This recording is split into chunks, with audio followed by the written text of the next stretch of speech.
नमस्कार, आज की बात में आपका स्वागत है। आज पाकिस्तान ने एक बार फिर भारत के खिलाफ साजिश करने की कोशिश की। आज पाकिस्तान ने एक बार फिर शरारत करने की कोशिश की। आज पाकिस्तान ने एक बार फिर पूरी दुनिया के सामने भारत को बदनाम करने की चाल चली। जो मामला दफन हो गया था उसे फिर से जिंदा करने की नाकाम कोशिश की। पाकिस्तान ने इस्लामिक देशों के सामने यह झूठ फैलाने की कोशिश की कि मोदी के राज में मुस्लिम नागरिकों के साथ जुल्म हो रहा है। इल्जाम लगाया कि भारत में इस्लाम मानने वालों के साथ नफरत का व्यवहार होता है। पाकिस्तान ने बीजेपी से सस्पेंड की गई प्रवक्ता नूपुर शर्मा के बयान को बहाना बनाया, भारत पर उंगली उठाई, बदनाम करने का चांस लिया। हालांकि बीजेपी ने हजरत मोहम्मद साहब को लेकर विवादित कमेंट करने वाली नूपुर शर्मा को पार्टी से सस्पेंड कर दिया था। नूपुर ने बिना शर्त बयान वापस ले लिया था, खेद जाहिर किया था। जिन मुल्कों ने नाराजगी जाहिर की थी वो बीजेपी के एक्शन से संतुष्ट थे, लेकिन पाकिस्तान की फौज, पाकिस्तान के तमाम लीडर पिछले 24 घंटे से जख्मों को कुरेदने में लगे हुए हैं। पाकिस्तान के नेताओं के इरादे कितने सीरियस हैं यह आपको इस बात से पता चलेगा कि पाकिस्तान का ऐसा कोई भी लीडर नहीं है जिसने पिछले 24 घंटे में या तो बयान ना दिया हो, या ट्वीट ना किया हो, या इस मामले पर फेसबुक पर झूठ ना लिखा हो। पाकिस्तान के प्रेसिडेंट, पाकिस्तान के prime minister, former prime minister, foreign minister और पाकिस्तान की फौज, सब में इस बात की होड़ लगी थी कौन कितने ज्यादा कड़े शब्दों में सस्पेंडेड बीजेपी प्रवक्ता के विवादित बयान के बहाने भारत पर निशाना लगाता है, कौन कितना करारा हमला करता है। शुरुआत की पाकिस्तान के प्रेसिडेंट आरिफ अलवी ने। आरिफ अलवी ने लिखा, एक बीजेपी नेता ने जिस तरह पैगंबर साहब के खिलाफ कमेंट किया है उसकी वो कड़ी निंदा करते हैं। और इसके बाद पाकिस्तान के प्रेसिडेंट ने Indian prime minister Narendra Modi पर निशाना साधा और लिखा, मोदी की लीडरशिप में हिंदुत्व की जो लहर चल रही है उसमें बेखौफ होकर माइनॉरिटीज के अधिकारों के साथ खिलवाड़ किया जा रहा है।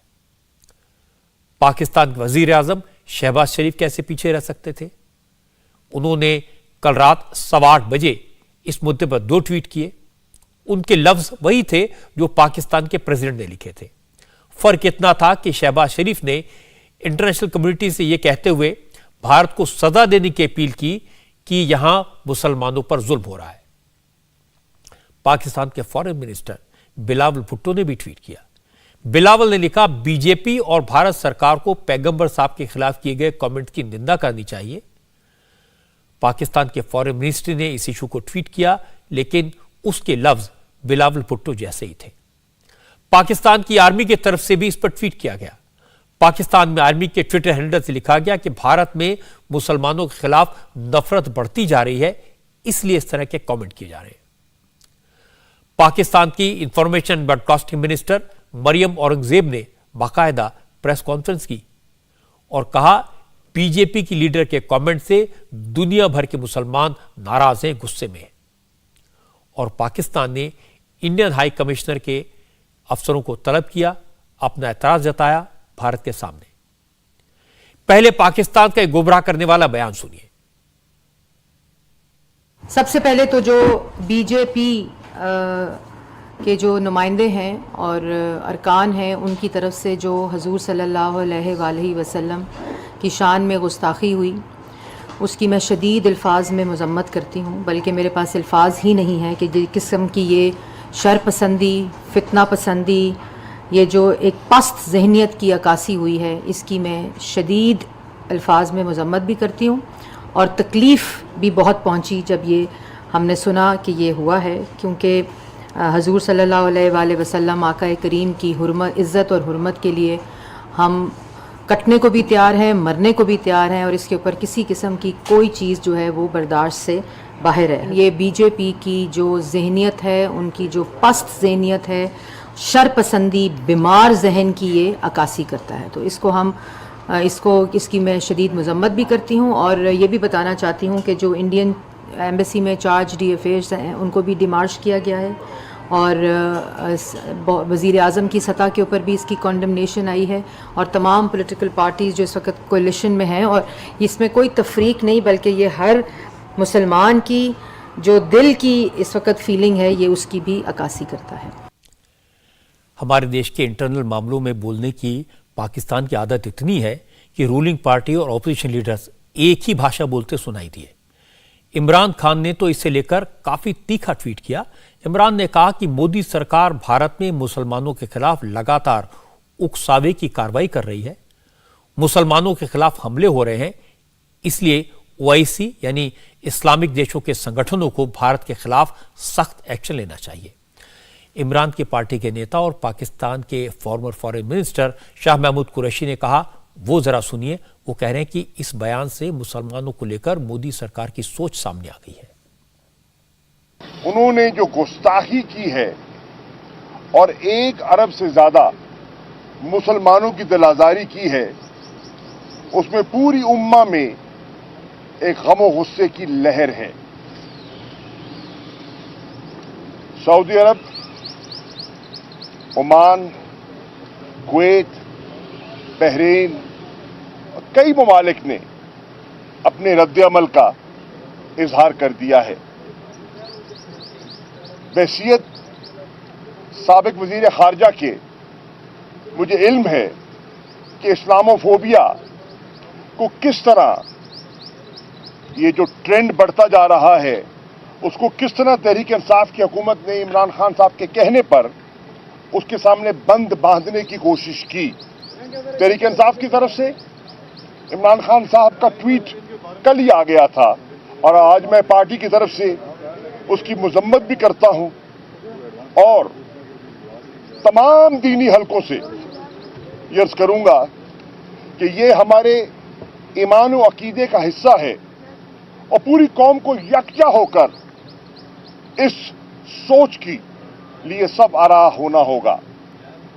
जो मुसलमानों के साथ वो कर रहे हैं हिंदुस्तान में, जो कश्मीरियों के साथ वो कर रहे हैं मकबूजा कश्मीर में, और आज उनकी सोच की अक्कासी, कल की उस स्टेटमेंट जो बीजेपी की सोच की हिंदुत्व फलसफे की अक्कासी करती है, उसकी वो एक उसका आईना है जो पूरी कौम ने देखा।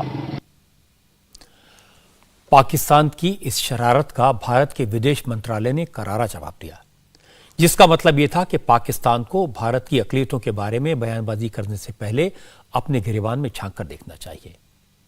भारत ने याद दिलाया कि पाकिस्तान में माइनॉरिटीज को लेकर किस कदर ह्यूमन राइट्स का वायलेशन होता है। भारत ने बताया कि पूरी दुनिया यह देख रही है कि किस तरह पाकिस्तान में हिंदू, सिख, ईसाई और अहमदिया समुदाय के लोगों पर जुल्म होते हैं। इसलिए पाकिस्तान को भारत के खिलाफ प्रोपेगेंडा चलाने की बजाय अपने यहां माइनॉरिटीज पर हो रहे जुल्मों पर ध्यान देना चाहिए। यह बात सही है कि नूपुर शर्मा के बयान से पाकिस्तान को एक बहाना मिला। नूपुर शर्मा को हजरत मोहम्मद साहब को लेकर इस तरह की बात कतई नहीं कहनी चाहिए थी, लेकिन यह भी सही है कि बीजेपी ने एक्शन लिया, नूपुर ने बयान वापस लिया, खेद जताया। तो भी पिछले 24 घंटे से पाकिस्तान इस मामले को उछालने में लगा है। पाकिस्तान को ऐसा मौका कब मिलता है, इसलिए शहबाज शरीफ से लेकर इमरान खान तक, प्रेसिडेंट से लेकर प्राइम मिनिस्टर तक सब मैदान में उतर गए। लेकिन हमारे विदेश मंत्रालय की बात सही है कि पाकिस्तान को पहले अपने गिरेबान में झांक कर देखना चाहिए। पाकिस्तान को अपनी सूरत हाल पर तरस खाना चाहिए। अगर मैं गिनाने लगूंगा कि पाकिस्तान में अक़लियतों पर किस कदर जुल्म होते हैं, यह बताना शुरू करूंगा कि हिंदू, सिखों और क्रिश्चियंस और अहमदियास का हाल कितना बुरा है, तो घंटों लग जाएंगे। वैसे भी पाकिस्तान के डबल स्टैंडर्ड्स को सारी दुनिया जानती है। अपने पड़ोस में चीन में उइगर मुसलमानों के साथ कैसा व्यवहार होता है, यह पाकिस्तान को दिखाई नहीं देता, या फिर वो सब कुछ देखकर भी अनजान बना रहता है। पाकिस्तान की परेशानी इस बात को लेकर भी है कि प्रधानमंत्री नरेंद्र मोदी की लोकप्रियता बहुत सारे मुस्लिम मुल्कों में भी बढ़ी है। मिडिल ईस्ट के देशों के साथ, सऊदी अरब के साथ भारत के रिश्ते बेहतर हुए। इसीलिए पाकिस्तान लगातार शरारतें करता रहता है और आज एक और शरारत की। पैगंबर साहब पर नूपुर शर्मा के कमेंट के बहाने ऑर्गेनाइजेशन ऑफ इस्लामिक कंट्रीज को भड़काया। पाकिस्तान के प्रेशर में ओआईसी ने जो बयान जारी किया, उसमें कहा गया कि इस्लाम और मुसलमानों के खिलाफ ऐसे बयान एक मुहिम का हिस्सा हैं। ओवैसी के बयान में यह कहा गया कि पहले मुस्लिम स्टूडेंट को क्लास में हिजाब पहनने से रोका गया, फिर मुसलमानों के खिलाफ वायलेंस हुई, उनकी प्रॉपर्टी तोड़ी गई। ओवैसी ने कहा कि भारत सरकार को मुसलमानों के हक, उनकी कल्चरल आइडेंटिटी और मुसलमानों के प्लेसेस ऑफ वर्शिप को बरकरार रखने की कोशिश करनी चाहिए। भारत ने ओवैसी के स्टेटमेंट पर रिएक्ट किया, कड़ा एतराज जताया।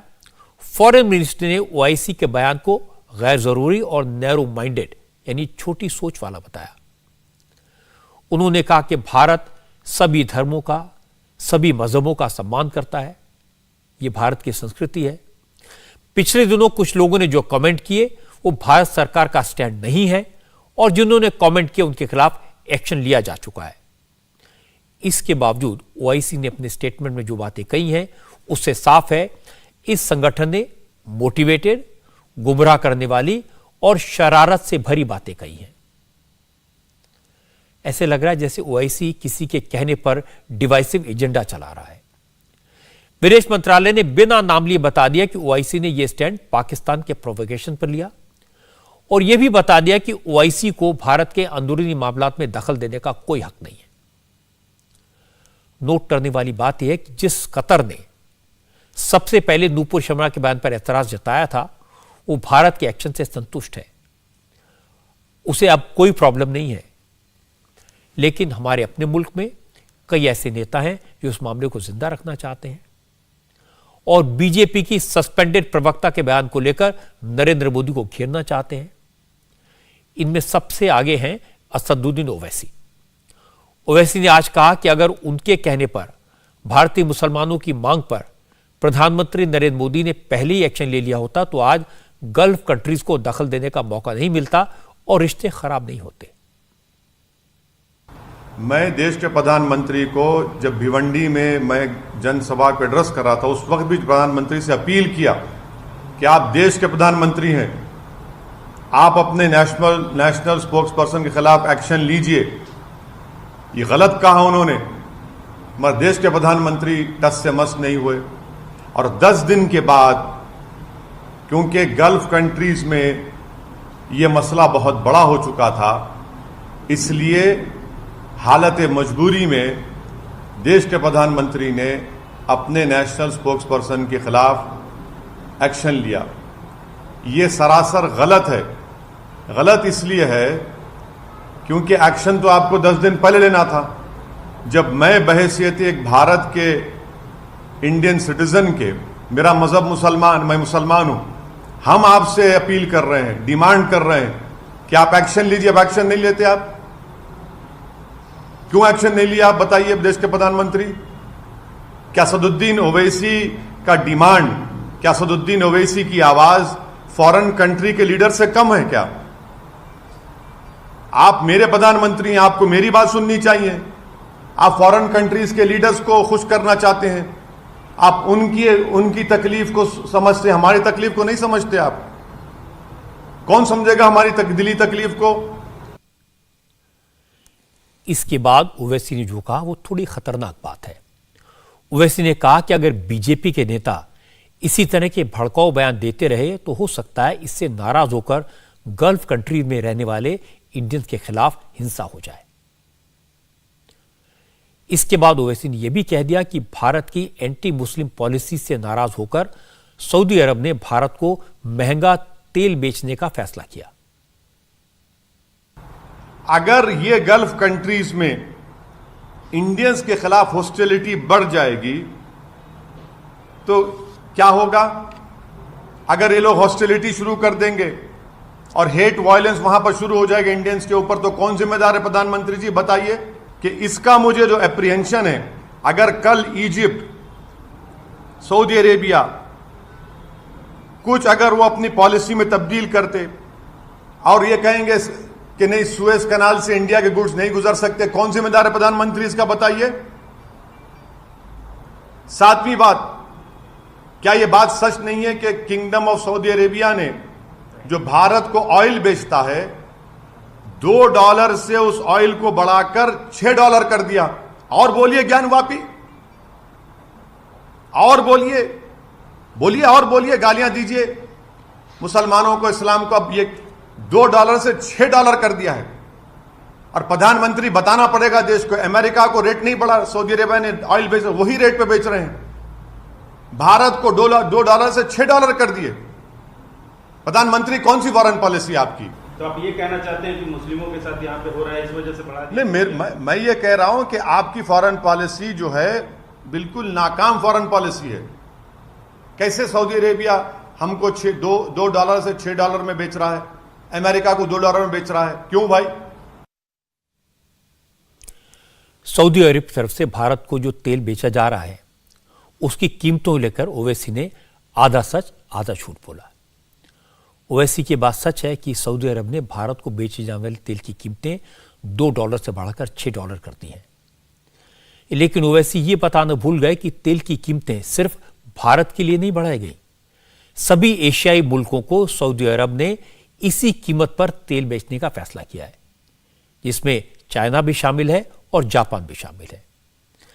लेकिन ज्ञान वापी का नाम लेकर ओवैसी ये इंप्रेशन देने की कोशिश कर रहे हैं कि भारत में मुसलमानों पर जुल्म हो रहे हैं और इसकी वजह से सऊदी अरब ने भारत को तेल महंगे दामों पर बेचने का फैसला किया।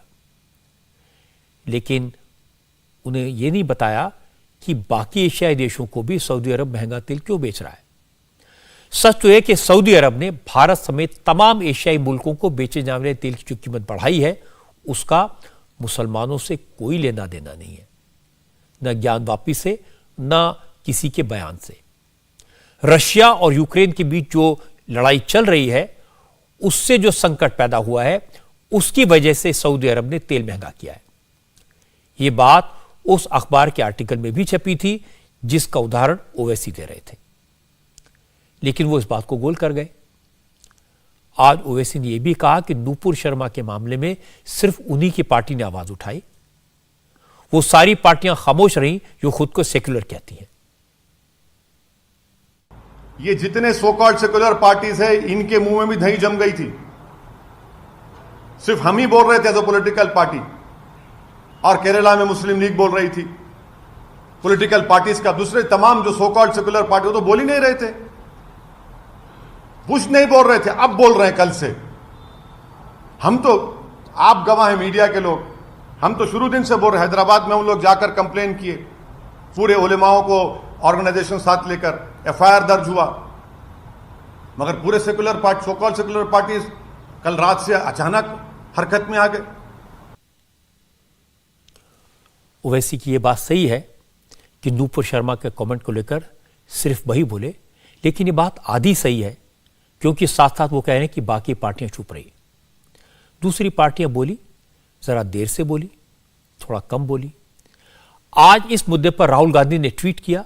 राहुल गांधी ने लिखा कि बीजेपी ने पहले देश को अंदरूनी तौर पर डिवाइड किया और अब इंडिया एक्सटर्नली यानी बाहरी तौर पर कमजोर हो रहा है। बीजेपी की कट्टरता ने भारत को न सिर्फ दुनिया से आइसोलेट करवा दिया बल्कि ग्लोबल स्टेज पर भारत की साख को धक्का लगा है। कांग्रेस के दूसरे नेताओं का कहना है कि नूपुर शर्मा को सस्पेंड करना काफी नहीं है, उन्हें तो जेल भेजा जाना चाहिए।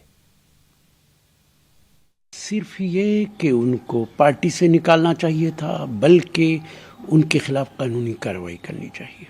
और जो बड़ी तकलीफ है वो ये है कि भारत सरकार अरब दुनिया के दबाव में ये कदम उठा रही है। अगर ये कदम अपने आप उठा लिया होता तो शायद अरब वर्ल्ड को बोलने की जरूरत नहीं पड़ती। और आज पहली बार ऐसा हो रहा है कि बाहरी दुनिया के दबाव में भारत सरकार काम कर रही है।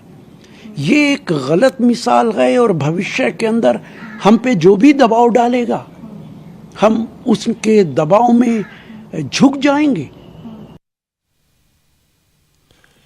यह बात सही है कि नूपुर शर्मा के बयान को लेकर सबसे पहले ओवैसी बोले, सबसे तीखा ओवैसी बोले, बाकी पार्टियों के नेता संभल कर बोले, ज्यादा नहीं बोले। कांग्रेस का बयान भी आपने सुना। 8 साल पहले की बात होती तो अपने आप को सेक्युलर कहने वाले ये बड़े बड़े नेता बहुत कुछ बोलते, लेकिन अब जमाना बदल गया है। अब तो नेता जैकेट के ऊपर जनेऊ पहनते हैं, अब तो नेता जब मंदिर में जाते हैं तो उसका वीडियो बनाकर सोशल मीडिया पर पोस्ट करते हैं। अपने आप को सेक्युलर कहने वाले नेताओं के सपने में कभी भगवान कृष्ण आते हैं तो कोई हनुमान जी की गदा घुमाता है। और दूसरी बात है कि दोनों तरफ के कट्टरपंथी नेता सोशल मीडिया पर खूब शोर मचा रहे हैं। कोई कह रहा है कि बीजेपी को अपनी प्रवक्ताओं को सस्पेंड नहीं करना चाहिए था, तो कोई कह रहा है कि बीजेपी ने इस्लामिक देशों के प्रेशर में आकर काम किया। यह तो अच्छा हुआ कि मोहन भागवत ने मंदिर मस्जिद के मसले पर अपना बयान ये सारी कंट्रोवर्सी खड़ी होने से पहले दे दिया, वरना ये लोग कहते कि मोहन भागवत ने भी अरब कंट्रीज के प्रेशर में आकर बयान दिया। मुझे लगता है कि बीजेपी ने नूपुर शर्मा के खिलाफ एक्शन लेकर ठीक किया। किसी को भी किसी दूसरे धर्म की भावनाओं को आहत करने का हक नहीं है। चाहे कितना भी प्रोवोकेशन हो, अपनी बात कहते समय मर्यादा का ध्यान रखा जाना चाहिए। मैं मीडिया के अपने साथियों से भी हमेशा कहता हूं कि शोर मचाने से, भड़काऊ बातें कहने से किसी का भला नहीं होता। हमने देखा है कि जब इस तरह की बातें होती हैं तो देश के दुश्मन उसका फायदा उठाते हैं। पाकिस्तान की एक और शरारत आज अमृतसर में देखने को मिली। पाकिस्तान बरसों से खालिस्तान के नाम पर सिखों को भड़काने की कोशिश करता रहा है, अलगाववादियों और आतंकवादियों को मदद देता रहा है। आज ऑपरेशन ब्लू स्टार की बरसी के मौके पर अमृतसर में पाकिस्तान की इस कारस्तानी का सबूत साफ तौर पर दिखा। ऑपरेशन ब्लू स्टार की बरसी पर अमृतसर के स्वर्ण मंदिर में काफी तादाद में लोग जुटे थे। यहां पर भीड़ जर्नैल सिंह भिंडरानवाले, अमरीक सिंह और शाहबेग सिंह के पोस्टर लहरा रही थी और फिर कुछ लोगों ने खालिस्तान जिंदाबाद के नारे भी लगाए।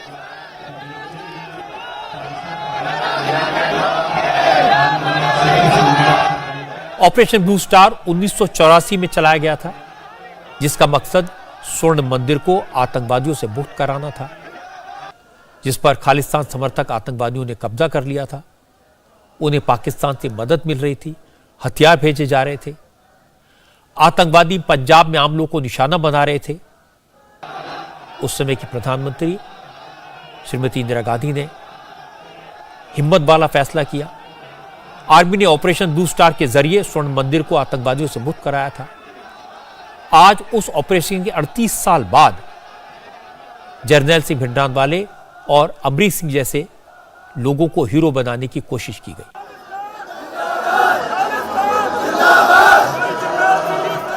बीजेपी ने आरोप लगाया कि अरविंद केजरीवाल खालिस्तान के सपोर्टर्स को बढ़ावा देते हैं।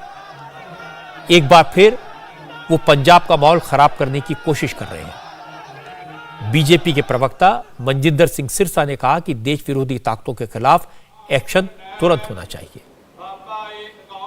आपको अगर जहन हो तो 2017 में जब इलेक्शन थी तब अरविंद केजरीवाल जी इन्हीं लोगों के घरों पे रुके थे। बहुत बड़ा इश्यू भी बना था। उसके बाद फाइनेंशियल सपोर्ट भी इन लोगों से ली। इसकी पुष्टि बहुत सारी जगह पे लोगों ने खुद की। अब जो ये ट्रेंड है ये बड़ा डेंजरस ट्रेंड है। आप इंस्टिगेट कर रहे हैं एक कम्युनिटी के सेंटीमेंट्स को। भगवंत मान जी का बस नहीं चल रहा। अरविंद केजरीवाल, जो मैं बार बार कहता रहा हूँ पिछले 4 महीनों से लगातार, अरविंद केजरीवाल ऐसा माहौल बनाएंगे, फिर वहाँ पे बेकसूर लोगों को मरवाएंगे, सिखों को कुचला जाएगा दोबारा से, और फिर ये संदेश देंगे कि देखिए मैंने आतंकवाद का खात्मा किया, मुझे सपोर्ट करो। एक तरफ अरविंद केजरीवाल जी कहते हैं कि मुझे जम्मू कश्मीर के लोगों को सिक्योरिटी दी जाए जी, और एट द सेम टाइम आपकी स्टेट की गवर्नमेंट जो है ये सब कुछ एक स्टेट के अंदर इंस्टिगेट कर रही है, एक सेंटिमेंट्स को उभार रही है, और आप उस सब चीज़ों को खुद करवा रहे हैं ताकि वो एक बड़ा नैरेटिव बन जाए पंजाब में, और फिर आप उस नैरेटिव को कुचलने वाले हीरो के रूप में पहचाने जाएं। ये बात सही है कि पंजाब में आज एक ऐसी सरकार है जिसे इस बात का ज्यादा अनुभव नहीं है कि पाकिस्तान की चालों को कैसे नाकाम किया जाए। पंजाब में अब एक ऐसी सरकार है जिसे खालिस्तान का नाम लेकर लोगों की भावनाएं भड़काने वालों से निपटने का अनुभव नहीं है। पाकिस्तान इसका फायदा उठाने की पूरी कोशिश करेगा, खालिस्तान के नाम पर लोगों को भड़काने की कोशिश करेगा। हालांकि ये कोशिश कई साल से हो रही है, इसलिए काफी संभल कर रहने की जरूरत है, इस पर रोक लगाने की जरूरत है। पंजाब के पास और भी कई प्रॉब्लम्स हैं। पंजाब में पाकिस्तान से आने वाली ड्रग्स कई घरों को बर्बाद कर चुकी हैं। हाल ही में पंजाब में हमने गैंगवार का भयानक चेहरा देखा है, वो चेहरा जिसकी वजह से मशहूर सिंगर सिद्धू मूसेवाला की जान चली गई। आज सिद्धू मूसेवाला मर्डर केस में एक और गिरफ्तारी हुई। पंजाब पुलिस ने हनी उर्फ केकड़ा नाम के एक आरोपी को अरेस्ट किया है। पुलिस का कहना है कि हनी ने ही शूटर्स के लिए मूसेवाला की मुखबिरी की थी। उन्हें बताया था कि सिद्धू मूसेवाला घर से बिना सिक्योरिटी के रवाना हुए हैं। हनी के बारे में पुलिस को जानकारी एक सीसीटीवी फुटेज से मिली। ये मूसेवाला के मर्डर से कुछ दिन पहले का है। वो मूसेवाला का फैन बनकर उनके घर पहुंचा था। हनी करीब 45 मिनट तक मूसेवाला के घर पर रुका रहा। उसने वहां चाय पी, उनके साथ सेल्फी खिंचवाई। हनी उर्फ केकड़ा के मूसेवाला के साथ सेल्फी लेने वाला वीडियो एक सीसीटीवी कैमरे में कैद हो गया था। ये वीडियो देखकर ही पुलिस को केकड़ा के बारे में जानकारी मिली। सोर्सेस का कहना है कि हनी मुखबिरी के इरादे से ही मूसेवाला के घर पर पहुंचा था।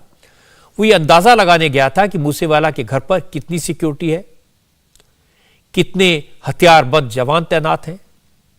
पुलिस का कहना है कि जैसे ही सिद्धू मूसेवाला अपनी जीप में सवार होकर बिना सिक्योरिटी साथ लिए रवाना हुए, वैसे ही हनी ने शूटर्स को फोन करके खबर दी। ये बताया कि मूसेवाला के साथ सिक्योरिटी नहीं है और इसके 15 मिनट बाद शूटर से मूसेवाला की गाड़ी रोककर उनकी हत्या कर दी, उन्हें गोली मार दी। मूसेवाला मर्डर केस में पुलिस को 8 लोगों पर शक है। इनमें से एक आरोपी मनप्रीत सिंह अरेस्ट हो चुका है। मनप्रीत को उत्तराखंड से गिरफ्तार किया गया था। शक है कि मनप्रीत ने ही मूसेवाला के शूटर्स को जरूरत का सामान मुहैया करवाया था। इसके अलावा पिछले हफ्ते पंजाब पुलिस ने हरियाणा के फतेहाबाद से दविंदर उर्फ काला को अरेस्ट किया था। पुलिस को जानकारी मिली थी कि मूसेवाला के 2 कातिल हत्या के कुछ समय बाद तक दविंदर के साथ ही थे। इन सभी से पूछताछ के बाद पुलिस को 7 अन्य संदिग्धों की तलाश है। पंजाब पुलिस का मानना है कि सिद्धू मूसेवाला के मर्डर में 8 लोगों का रोल सबसे अहम था, जिसमें मनप्रीत सिंह गिरफ्तार हो चुका है। बाकी के 7 आरोपियों की तलाश हरियाणा, पंजाब, राजस्थान और महाराष्ट्र में की जा रही है। इनमें से 2 सस्पेक्ट सौरव महाकाल और संतोष यादव पुणे के रहने वाले हैं। वो एक अपराधी के मर्डर के बाद से फरार है। पंजाब पुलिस तरन तारण के रहने वाले जगरूप सिंह रूपा और बठिंडा के हरकमल उर्फ रानू के बारे में भी इंफॉर्मेशन हासिल कर रही है। मूसेवाला मर्डर केस में पुलिस को हरियाणा के प्रियव्रत फौजी और मंजीत उर्फ भोलू की भी तलाश है। ये शार्प शूटर हैं और गैंगस्टर्स लॉरेंस बिश्नोई के लिए काम करते हैं। इस मामले का एक और सस्पेक्ट सुभाष बनौदा है। वो राजस्थान के सीकर जिले का रहने वाला है। वहीं लॉरेंस बिश्नोई ने पूछताछ में दिल्ली पुलिस को बताया कि जोधपुर का रहने वाला विजय नाम का आदमी उसे हथियार सप्लाई करता था। दिल्ली पुलिस के स्पेशल टीम की एक टीम जल्दी ही जोधपुर जा सकती है। पुलिस ने कोर्ट से लॉरेंस बिश्नोई की रिमांड और बढ़वा ली है।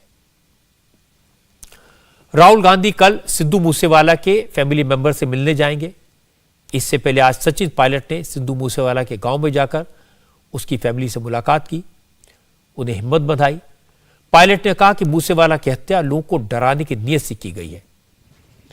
उन्होंने कहा कि जब से नई सरकार आई है तब से पंजाब का माहौल लगातार बिगड़ रहा है। एक के बाद एक मर्डर हो रहे हैं। सरकार को चाहिए कि वो आरोपियों पर काबू पाए। पंजाब में दोबारा वैसे हालात न बने जैसे 1980 के दशक में बने थे। लगातार नरसंहार का जो भयानक क्रम चल रहा है पंजाब के अंदर, इसको रोकना पड़ेगा। इस प्रकार की वारदात जो कुछ दिन पहले हुई, हमारे नौजवान साथी बहुत ही लोकप्रिय हमारे गायक थे, हमारी पार्टी के नेता थे, जिस प्रकार से उनकी हत्या की गई और जिस तरह एक खौफ का माहौल पैदा करने की कोशिश की जा रही है पंजाब के अंदर, लगातार यहाँ पर कहीं ना कहीं किसी ज़िले में कहीं ना कहीं दुर्घटना हो रही है। और ये वो सूबा है, पंजाब और पंजाबियों के ऊपर इस देश को हमेशा फ़ख्र रहा है। हमारे देश का ये माथा है, इसकी मिट्टी में वीरता है और पंजाब के लोगों ने बहुत लंबे समय तक आतंक के साए में जीवन काटा है। किसी भी कीमत पर हम नहीं चाहते कि वो परिस्थिति वापस यहाँ दोबारा पैदा हो, लेकिन जो घटना घटी बहुत चौंकाने वाली है, बहुत निंदनीय है और भयानक। इस घटना को अंजाम देने वाले लोगों पर सख्त से सख्त कार्रवाई होनी चाहिए। एक उदाहरण बनना चाहिए कि इस तरह खुलेआम लोगों को मारकर कोई बच नहीं सकता। पंजाब में पिछले कई दिन से गैंगवार की घटनाएं लगातार बढ़ी हैं। सिद्धू मूसेवाला की हत्या के बाद पंजाबी म्यूजिक इंडस्ट्री में गैंगस्टर्स की दखल का जो खुलासा हुआ है वो चौंकाने वाला है। ये गैंगस्टर प्रोटेक्शन के नाम पर सिंगर से पैसा वसूलते हैं, म्यूजिक राइट्स अपने लोगों को दिलवाते हैं। इनका पूरा नेटवर्क पंजाब से लेकर कनाडा तक फैला हुआ है। ऐसे ही दो गैंगस्टर्स गोल्डी बरार और लॉरेंस बिश्नोई के नाम से मुंबई में इस वक्त भी आतंक है। असल में फिल्म स्टार सलमान खान को जान से मारने की धमकी दी गई है। इसमें भी लॉरेंस बिश्नोई और गोल्डी बरार गैंग का नाम सामने आया है। कल सुबह सलमान खान के घर के सामने एक बेंच पर धमकी भरी चिट्ठी मिली थी। यह चिट्ठी सलमान खान के घर पर तैनात सिक्योरिटी गार्ड को मिली, जिसे उसने सलमान के पिता सलीम खान को दे दिया। चिट्ठी में लिखा था, सलीम खान, सलमान खान, बहुत जल्द आपका हाल भी मूसेवाला जैसा होगा। चिट्ठी में अंग्रेजी में LB और GB ये दो शब्द लिखे थे। ये लॉरेंस बिश्नोई और गोल्डी बरार के नामों के इनिशियल्स हैं। इसी वजह से पुलिस को शक है कि इस मामले में उनका हाथ हो सकता है। सलमान खान को धमकी भरी चिट्ठी मिलने के बाद मुंबई पुलिस की एक टीम सलमान के घर पहुंची। उन्होंने पूरे परिवार को सिक्योरिटी का भरोसा दिया। मुंबई पुलिस के जॉइंट CP विश्वास नागरे पाटिल भी सलमान के घर पहुंचे थे। इस मामले में पुलिस ने सलमान खान, उनके पिता सलीम खान, सिक्योरिटी गार्ड श्रीकांत को मिलाकर कुल 4 लोगों से पूछताछ की। मुंबई पुलिस ने सलमान के घर के बाहर लगे CCTV कैमरे की फुटेज भी ली। फुटेज देखकर यह पता लगाने की कोशिश की जा रही है कि चिट्ठी को सलमान के घर बाहर बेंच पर रखने कौन आया था। चिट्ठी मिलने के बाद सलमान के घर की सिक्योरिटी बढ़ा दी गई है। मुंबई के पुलिस कमिश्नर संजय पांडे ने कहा, सलमान खान को भेजी गई चिट्ठी को बहुत गंभीरता से लिया जा रहा है और इसकी जांच की जा रही है। जितना गंभीर विषय है उतनी गंभीरता से मुंबई सिटी देख रही है। उनको जो भी पत्र मिला है उसकी तहकीकात ही नहीं हो रही है, बल्कि हमारे लोग भी उस चीज में सक्रिय रूप से तहकीकात कर रहे हैं। और मैं यही कहना चाहता हूं, किसी भी प्रकार का कोई भी इस तरह का अनुचित प्रकार मुंबई सिटी में शक्य जहां तक है वहां तक नहीं होगा, ऐसा मैं आश्वासन सबको देना चाहूंगा। अभी कल की तो बात है, एक दिन के अंदर फर्जी लेटर सिद्ध कर पाना तो बहुत मुश्किल काम है, लेकिन जो भी उसमें लिखा है, जो भी मजकूर है, जो भी तरीका है, उसको हम पूरी गंभीरता से उसकी शिनाख्त कर रहे हैं। नहीं, अभी तक नहीं है, अभी तक कोई डिटेन करने की नौबत अभी तक नहीं आई है, लेकिन मैं इतना ही कहना चाहता हूं कि इसके बारे में हमें पता चला है और हम भी उतनी ही गंभीरता से उसको देख रहे हैं।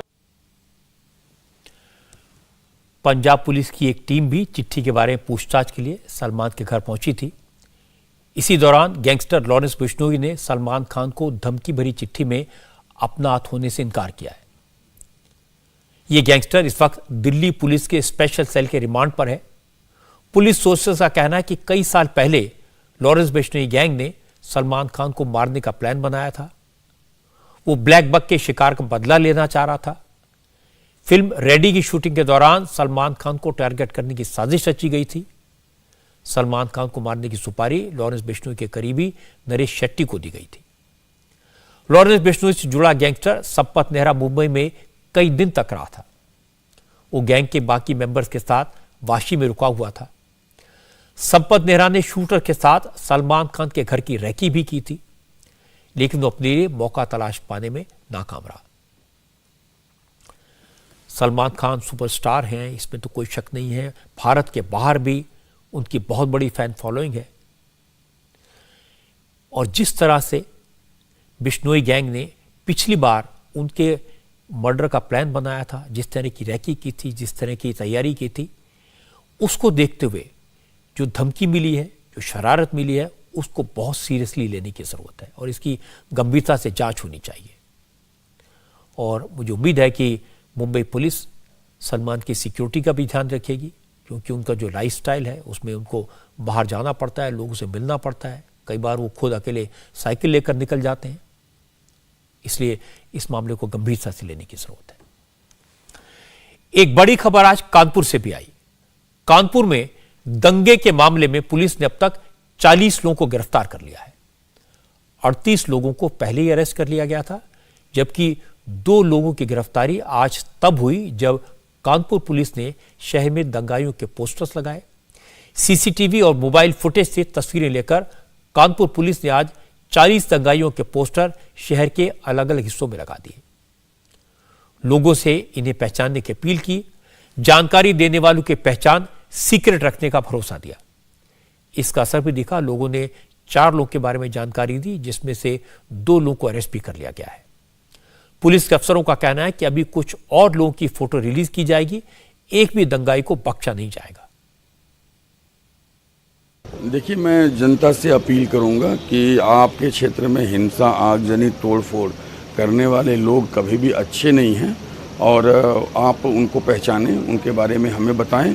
और मुझे लगता है कि जितने भी इस पूरे प्रकरण में दोषी लोग हैं वो आइडेंटिफाई भी हो जाएंगे और न्याय के समक्ष कानून सम्मत तरीके से हम उन्हें ले जा पाएंगे।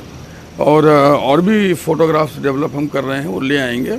जिनको हम पहचान पा रहे हैं उनके फोटोग्राफ्स हम सामने नहीं ला रहे हैं, क्योंकि उसकी आवश्यकता नहीं है।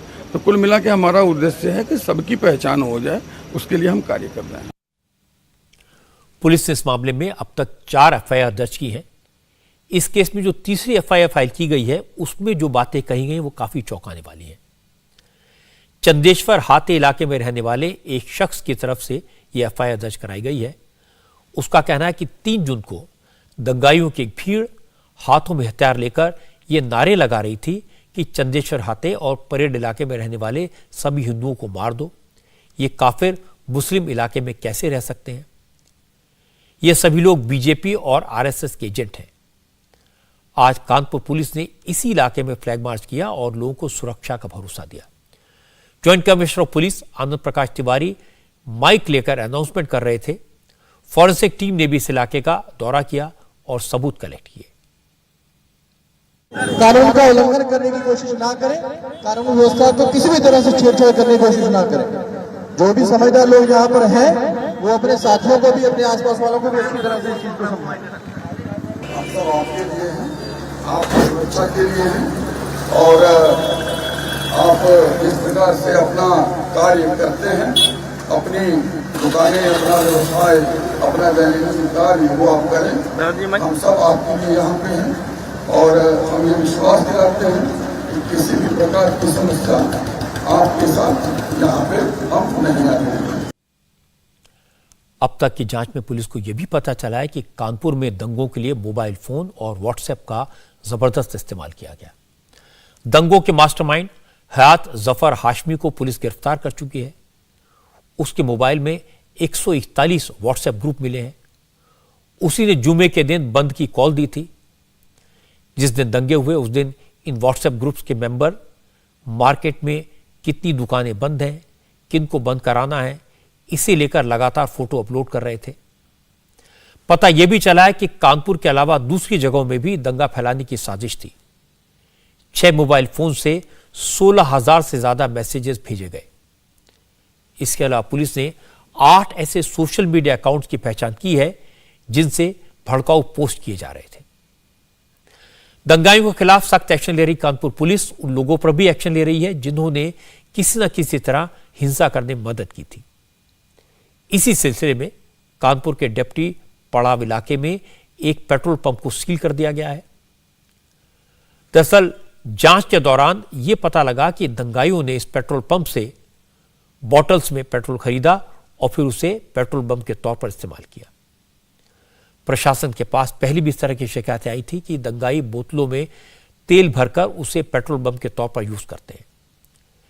इसके बाद प्रशासन की तरफ से कहा गया कि बॉटल्स में पेट्रोल न बेचा जाए। इसके बावजूद डिप्टी पड़ाव इलाके के इस पेट्रोल पंप में बॉटल में भरकर पेट्रोल बेचा गया। अब इसे सील कर दिया गया है। डिप्टी पड़ाव इलाके में जो पेट्रोल पंप है, जिससे दंगाइयों ने बाकायदा जो पेट्रोल बम बनाने के लिए पेट्रोल का इस्तेमाल किया गया था, बोतल में लिया था, उस पेट्रोल पंप को फिलहाल यहाँ पर सील कर दिया गया है। आप देखिए यहाँ पर नोटिस लगी हुई है 5/6/2022 की कि इस नोजल को जो चालू करेगा वो जेल जाएगा, और सील नंबर का जिक्र किया गया है। ये देखिए, ये सील किया गया है जो पेट्रोल पंप है, नोजल को पूरी तरीके से लॉक किया गया है जिला प्रशासन की तरफ से, और उसके बाद पेट्रोल पंप पर ये कार्रवाई की गई है कानपुर की जिलाधिकारी के कहने पे। सबसे महत्वपूर्ण बात यह है कि इंस्ट्रक्शन पेट्रोल पंप पे बहुत साफ तौर पे दिए जाते हैं कि बोतल में लोगों को पेट्रोल नहीं दिया जाएगा, क्योंकि पहले भी इस तरीके की घटनाएं सामने आ चुकी हैं जहां पर इस तरीके के दंगों में पेट्रोल बम का इस्तेमाल जो बोतल में पेट्रोल लिया जाता है उसके जरिए किया जाता है। पेट्रोल बोतल में नहीं मिलेगा, यहाँ बाकायदा देखिए इंस्ट्रक्शन भी लगा हुआ है, लेकिन इस इंस्ट्रक्शन का पालन इस पेट्रोल पंप पर नहीं हुआ डिप्टी पड़ाव इलाके के, जिसके बाद प्रशासन ने यहां पर पहुंच करके इस पेट्रोल पंप को न सिर्फ सील किया है बल्कि ये भी नोटिस चिपका कर दिया है कि जो भी इसका नोजल खोलने की कोशिश करेगा उसको जेल भेज दिया जाएगा। ताला भी बाकायदा यहां पर लगाया गया है ताकि ये जो पेट्रोल पंप है उसको सील किया गया है, इसकी जानकारी सबको हो सके। राजस्थान, हरियाणा और महाराष्ट्र में राज्यसभा के चुनाव को लेकर टेंशन बनी हुई है और सब पार्टियों में है। इन राज्यों में सीटें जितनी हैं उससे ज्यादा कैंडिडेट मैदान में है, मुकाबला दिलचस्प है। सबसे ज्यादा टेंशन महाराष्ट्र में है, 6 सीटों पर चुनाव होना है लेकिन 7 उम्मीदवार मैदान में हैं। बीजेपी ने 3 कैंडिडेट मैदान में उतारे तो शिवसेना ने 2, एनसीपी और कांग्रेस का 1-1 उम्मीदवार मैदान में है। लेकिन दिक्कत यह है कि किसी भी पार्टी के पास अपने सारे कैंडिडेट जिताने के लिए विधायक इनफ नहीं है। इसलिए महाविकास अघाड़ी की तीनों पार्टियां और बीजेपी एक दूसरे पर लगातार हॉर्स ट्रेडिंग का आरोप लगा रहे हैं। इंडिपेंडेंट विधायकों को सब अपने अपने पाले में करने की कोशिश में जुटे हैं। महाविकास अघाड़ी के तीनों दल अपने अपने विधायकों को मुंबई के होटल में रखे हुए हैं। मुख्यमंत्री उद्धव ठाकरे ने आज अपनी सरकार के सपोर्टर निर्दलीय विधायकों से मुलाकात की, क्योंकि सबसे ज्यादा टूटने का खतरा इन इंडिपेंडेंट एमएलए का रहता है। महाविकास अघाड़ी के नेता ये दावा करें कि उन्होंने विधायकों को ट्रेनिंग देने के लिए होटल में रखा है। हमारे पास तो नंबर है ही, हमारे एमएलए का नंबर है, हमारे मित्र पक्ष है, तो हमारी तैयारी क्या है? हमारे पास तो नंबर जब है तो हम जीत जाने वाले। सर, आप लोग ट्रेनिंग भी देने वाले अपने तमाम विधायकों को ताकि कोई चूक ना हो, उस बारे में बताइए। ये क्या है, प्रेफरेंशियल वोटिंग होता है, उसमें वो तो प्रिकॉशन लेनी पड़ती है। अच्छा सर, इसके अलावा सर दावा ये किया जा रहा है बीजेपी की तरफ से कि आप लोग जीत उनकी होगी, 6ठी सीट वो निकालेंगे, आप लोग की हाथ में। नहीं, वो दावा करते हैं, लेकिन जिसके पास नंबर होगा वही जीतेगा। सर, एक आखिरी सवाल, आप लोग की सर बैठक होने वाली, कल मुख्यमंत्री जी तमाम विधायकों से मिलने वाले, उस बारे में थोड़ा सा बताइए जरा, किस तरह की बैठक होगी? मीटिंग होती है, जब इलेक्शन है तो मीटिंग ही होगी। बाला साहब थोराट कॉन्फिडेंट भले ही दिख रहे हो, मगर सच तो है कि कांग्रेस के विधायकों के टूटने का डर ज्यादा है, क्योंकि पार्टी ने उत्तर प्रदेश के नेता इमरान प्रतापगढ़ी को महाराष्ट्र से उम्मीदवार बनाया है। भारी उम्मीदवार उतारने के खिलाफ कांग्रेस के कई नेताओं ने अपनी नाराजगी खुलकर जाहिर की है। कांग्रेस कुल 42 विधायक हैं, जीतने के लिए 41 वोट चाहिए। अगर कांग्रेस में फूट पड़ती है तो इमरान प्रतापगढ़ी की जीत अटक सकती है। कांग्रेस की तुलना में एनसीपी की सिचुएशन बेहतर है। पार्टी ने प्रफुल्ल पटेल को राज्यसभा का उम्मीदवार बनाया है। पार्टी के सीनियर लीडर हैं, उनकी आसानी से जीत जाने की उम्मीद है, क्योंकि एनसीपी के पास एक कैंडिडेट को जिताने के लिए जरूरी 42 वोट से कहीं ज्यादा एमएलए हैं। इसके बावजूद प्रफुल्ल पटेल की जीत पक्की करने के लिए एनसीपी पूरा जोर लगा रही है। जेल में बंद एनसीपी के 2 एमएलए अनिल देशमुख और नवाब मलिक ने राज्यसभा चुनाव में वोट डालने के लिए कोर्ट से परमिशन मांगी है। दोनों की पिटीशन पर कल ईडी कोर्ट में अपना जवाब दाखिल करेगी। अदालत 8 जून को फैसला करेगी कि नवाब मलिक और अनिल देशमुख जेल से बाहर आकर राज्यसभा चुनाव में वोट कर पाएंगे या नहीं। एनसीपी को उम्मीद है कि अदालत इसकी परमिशन दे देगी। पार्टी की एमपी सुप्रिया सुले ने आरोप लगाया कि उनकी पार्टी के नेता फंसाए गए हैं और उन्हें जिन मामलों में ट्रैप करने की कोशिश हो रही है उसके असली आरोपी को वायदा माफ गवाह बना दिया गया है। ये 2 नेतागण जिन्होंने कुछ नहीं किया वो दोनों जेल में फंसे हैं। ये बहुत बुरी बात है, लेकिन मुझे विश्वास है कि कोर्ट से हमको आज नहीं तो कल ज़रूर न्याय मिलेगा। जो देश केंद्र सरकार के खिलाफ कुछ बोलता है, उसी के ऊपर रेड है। इनकी आप देख लीजिए, इनका तो वर्ल्ड रिकॉर्ड लिम्का में डालना चाहिए। 109 बार देशमुख फैमिली के यहाँ रेड हुई है, 109। तो 108 बार क्या कर रही थी जब रेड कर रहे थे? 109 बार करनी पड़ी क्योंकि 108 बार कुछ मिला ही नहीं। ये वर्ल्ड रिकॉर्ड हो चुका है।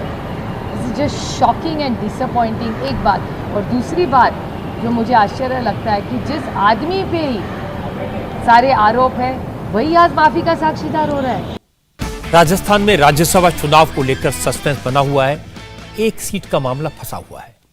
राजस्थान में कुल 4 सीटों पर चुनाव होने हैं। कांग्रेस ने रणदीप सुरजेवाला, मुकुल वासनिक और प्रमोद तिवारी को उम्मीदवार बनाया है और बीजेपी ने अपने सीनियर लीडर घनश्याम तिवारी को उम्मीदवार बनाया है। इसके अलावा सुभाष चंद्रा बीजेपी के सपोर्ट से मैदान में है। इस वजह से चौथी सीट पर मुकाबला कांटे का हो गया। अगर कांग्रेस को अपने तीनों कैंडिडेट जिताने हैं तो अपने 108 विधायकों को एकजुट रखने के साथ साथ उसे करीब उन दर्जनवन एमएलए का सपोर्ट बनाए रखना होगा जो गहलोत सरकार को सपोर्ट कर रहे हैं। दिक्कत यह है कि कांग्रेस के भीतर प्रमोद तिवारी को उम्मीदवार बनाए जाने से नाराजगी है, क्योंकि वो राजस्थान के बाहर के हैं, यूपी से आए हैं। उन्हें कैंडिडेट बनाए जाने से राजस्थान के कई कांग्रेस नेता नाराज हैं। उन्होंने खुलेआम विरोध किया था। तो कांग्रेस अपने विधायकों को टूट से बचाने के लिए उदयपुर ले गई है। राजस्थान में बीजेपी ने भी अपने विधायकों को जयपुर के एक रिजॉर्ट में रखा है।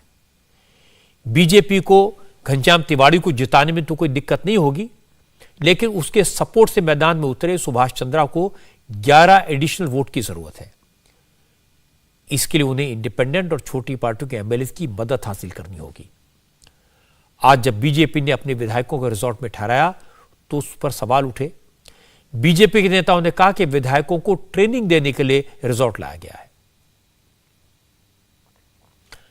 अशोक गहलोत राजनीति के चतुर खिलाड़ी हैं। आपको याद होगा जब राजस्थान में कांग्रेस के कुछ विधायकों ने बगावत की थी तो गहलोत ने बड़े तरीके से उस सिचुएशन को संभाला था। इसलिए कांग्रेस को यकीन है कि इस बार भी गहलोत के हाथों में राज्यसभा की सारी सीटें सुरक्षित हैं। इंडिया टीवी हर वक्त हर जगह डाउनलोड करने के लिए सर्च करें India TV news Google play store या ऐप स्टोर पर।